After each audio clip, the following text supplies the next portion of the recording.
You ask Tiger to solve. This deals with linear equations with one unknown. The final result is x equals -3. Let's solve it step by step. Simplify the expression. Expand the parentheses. Multiply the coefficients. Simplify the arithmetic.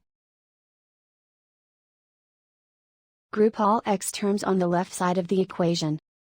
Subtract 8x from both sides. Group like terms.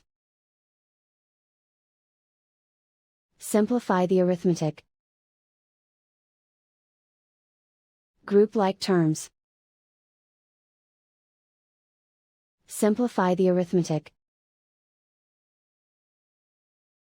Group all constants on the right side of the equation. Add 15 to both sides. Simplify the arithmetic.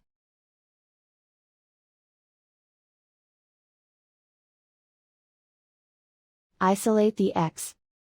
Divide both sides by -2. Cancel out the negatives. Simplify the fraction. Move the negative sign from the denominator to the numerator. Find the greatest common factor of the numerator and denominator. Factor out and cancel the greatest common factor. And so the final result is x equals -3.